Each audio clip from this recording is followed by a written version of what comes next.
Oiê, preciosas e preciosos tão amadinhos do meu coração. Como é que vocês estão hoje? Tá tudo bem por aí? Aqui em São Paulo começa a tempestade, bem na hora que eu resolvo gravar o vídeo. O som da chuva é muito bom. Bom pra dormir. Mas não antes de gravar o videozinho, né?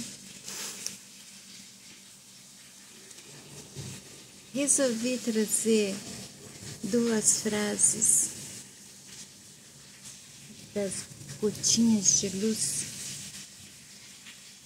que eu acredito que acrescentam bastante a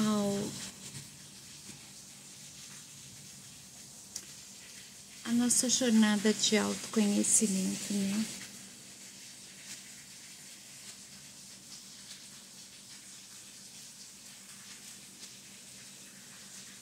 Nossa, eu cheguei já chegando, né? Fui direto e reto. Por um mês mais ou menos vocês vão me ver bastante fora do meu normal, tá? Eu tive que voltar a tomar minhas medicações e o tempo de adaptação é um mês. Então, até mais ou menos um mês, eu não vou estar no meu normal, assim. Parecendo meio avoada.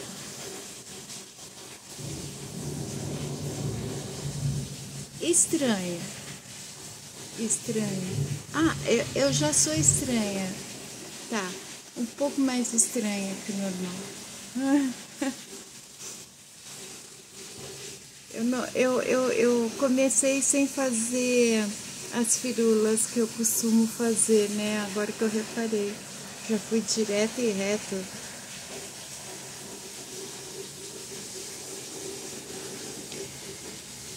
Então nós temos essa minha fase da minha dificuldade de verbalização e a retomada das medicações. As duas coisas vão ficar bastante interessantes, né? Eu espero que o áudio esteja bom, porque o som da chuva tá bem alto. E eu realmente tenho uma dificuldade de subir o tom da voz, né? Falar mais alto do que eu costumo falar. Então eu espero que o áudio esteja bom. A primeira frase, ela fala das dores do ego. O ego, a mente do animal bípede. O ego detesta duas coisas: ser contrariado e ser criticado. Incrível, né? Todo o ego detesta especificamente essas duas coisas: ser contrariado e ser criticado. Em algumas pessoas isso é muito mais evidente. Quanto mais evidência, maior a dominância do animal bípede. O ego é a pura manifestação do animal. É puro instinto e impulso. Então, toda vez que o indivíduo se sente contrariado e ele não gosta de crítica, o ego dele é bastante dominante.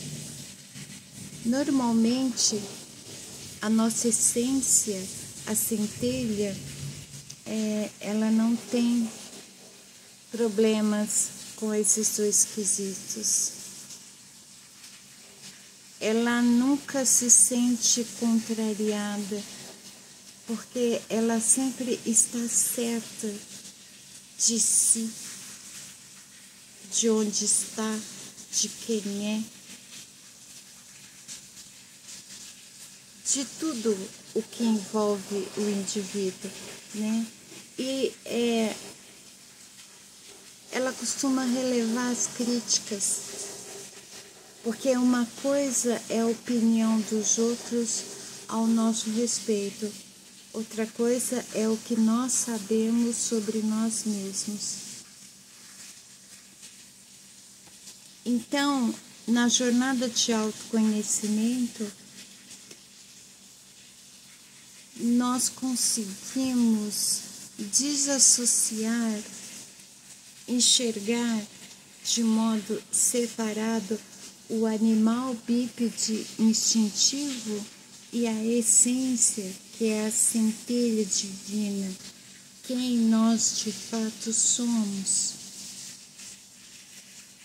E a partir daqui, nesses dois quesitos que tornam o ego sofrido, que é a contradição e a crítica, nós percebemos também o quanto todos os nossos males, nossos dilemas, nossos sofrimentos internos partem também do ego.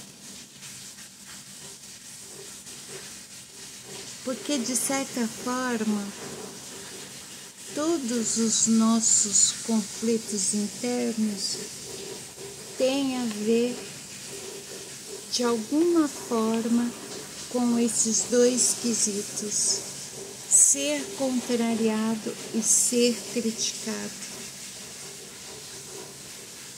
Um exemplo é quando se quer estar certo numa decisão tomada e tantas pessoas que querem bem o indivíduo estão avisando que não é seguro, mas quer ir de toda forma porque precisa estar certo. E muitas vezes vai, comprova que não deu certo, mas se mantém ali porque não quer dar o braço a torcer. O ego ainda tem disso. Não dá o braço a torcer, não admite que errou. Isso em indivíduos onde o ego extrapola, né? Parece um balão bem inflado. Ao ser criticado, o sofrimento do ego o que faz o indivíduo sempre estar buscando, por exemplo, a validação, a aprovação, a aceitação, e vive buscando formas de se sentir integrado em grupos, né? Por outro lado, a outra frase chama nossa atenção sobre o dentro e alto. Que nossas profundezas nos elevem às nossas alturas. É praticamente o resumo da jornada de autoconhecimento. Quando nós exploramos as nossas profundezas, nós conhecemos os nossos labirintos internos e tudo o que está contido ali dentro, consequentemente, nós seremos cada vez mais elevados. Uma das formas de elevação é trazer das nossas profundezas nosso mundo interior para a superfície, para o externo.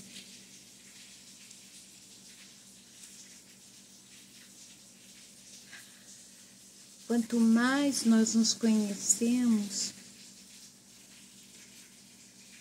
mais alto nós voamos, e embora seja uma metáfora, a sensação é de voo, é de liberdade, é também de uma clareza no modo de enxergar tudo.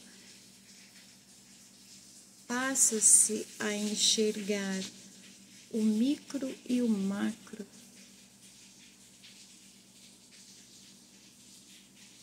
Enxerga-se tudo como uma águia em voo.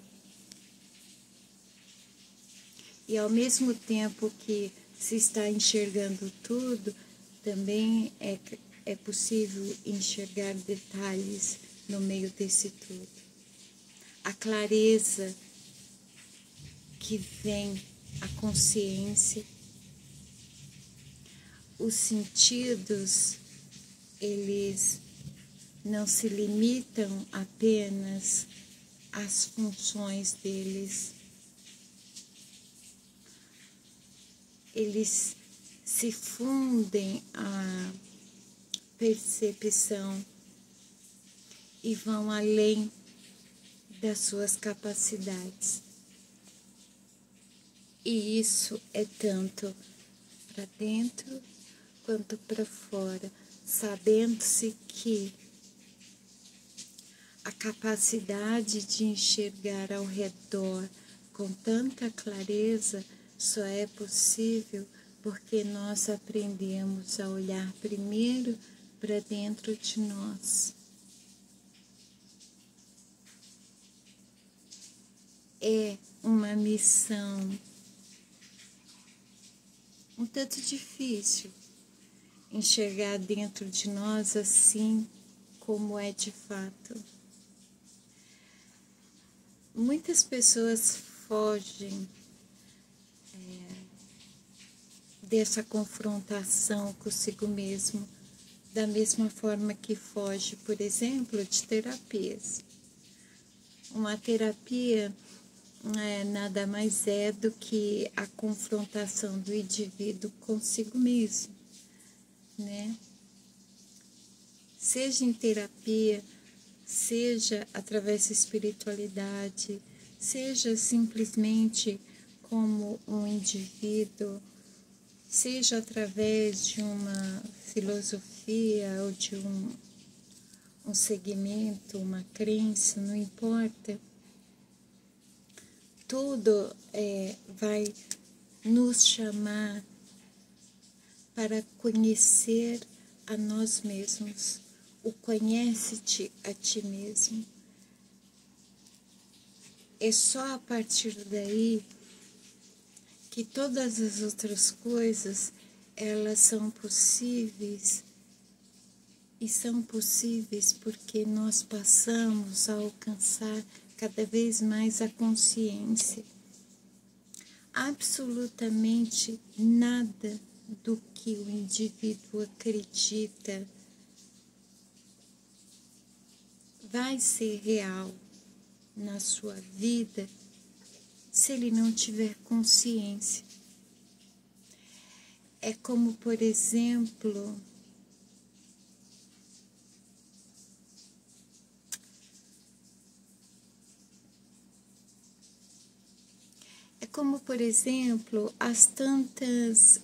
os tantos ditados populares. Eles são tão diretos as pessoas repetem tanto esses ditados, mas elas não têm a consciência da profundidade do significado.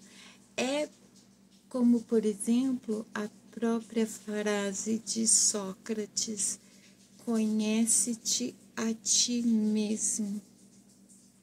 Isso me remete também a um dos mandamentos que foi repetido por Yeshua: amai ao próximo como a ti mesmo. Se você não se amar, você não tem como amar outra pessoa. Não existe isso de amar alguém, mas não há nenhum tipo de atitude que revele que você se ama.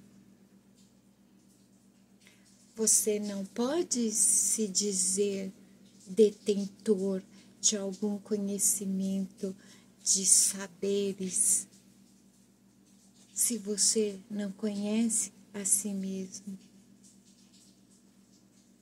E sem conhecer a si mesmo, não se alcança a consciência. Não tem como esse processo ser inverso. Por mais conhecimento que eu busque, por mais saberes, eles não são capazes de despertar e elevar a minha consciência. Somente quando eu me conheço, eu sei quem eu sou, eu sei a minha origem, eu sei aonde eu estou, eu sei de onde eu vim, eu sei o que eu quero fazer aqui, é que a consciência se desperta e se expande sempre, cada vez mais.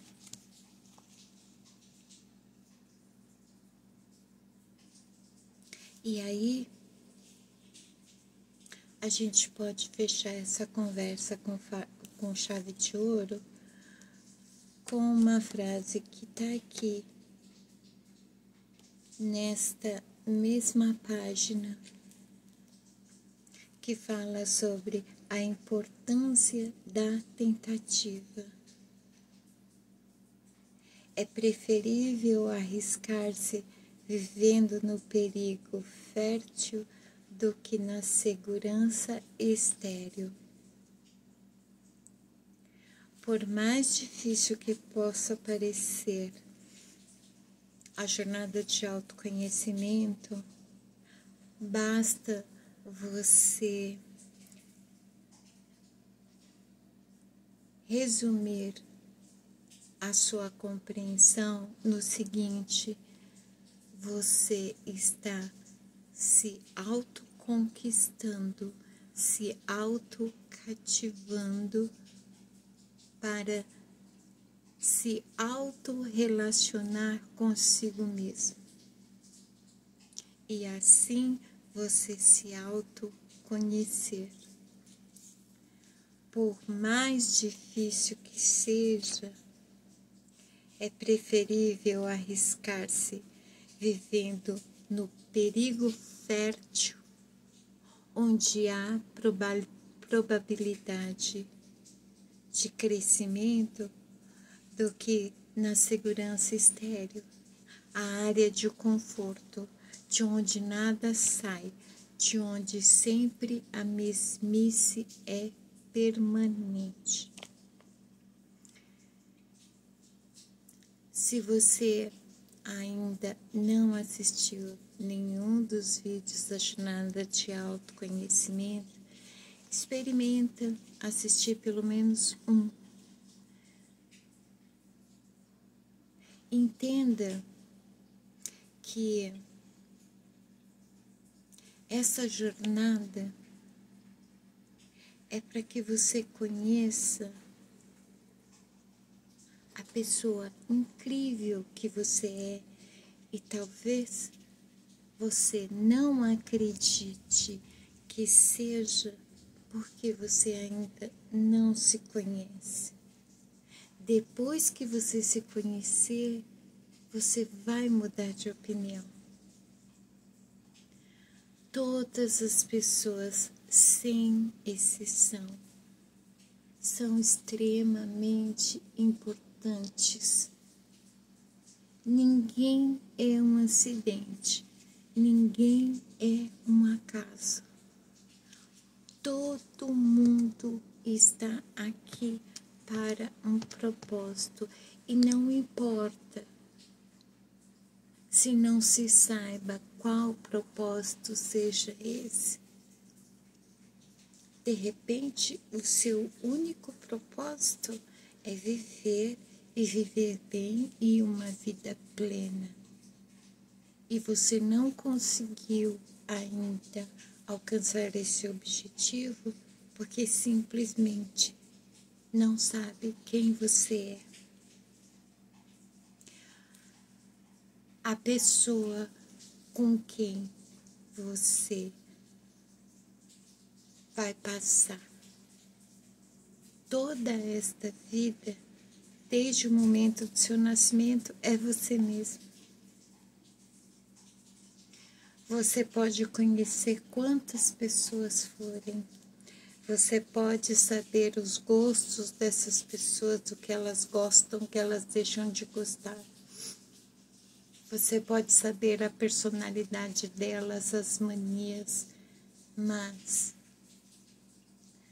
você sabe tudo isso de você mesmo? Se for te perguntado como você pode se definir honestamente, você seria capaz?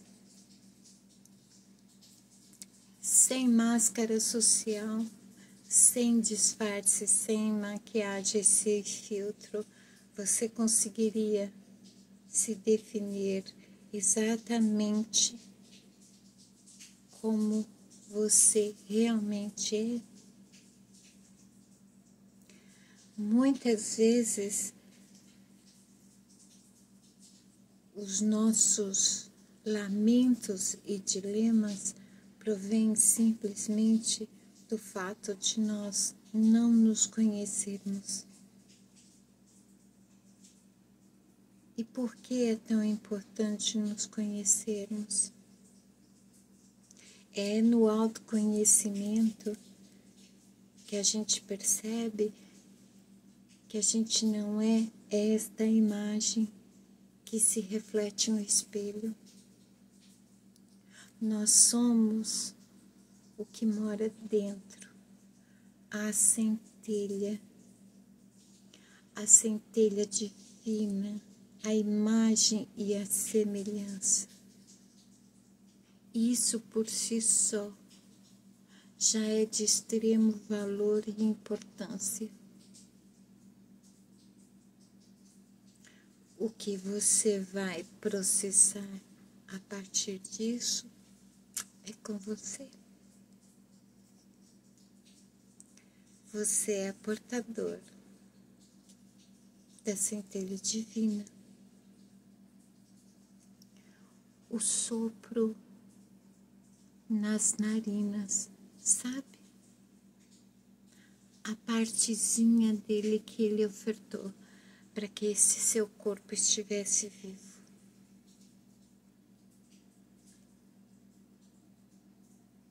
Beijos na alma.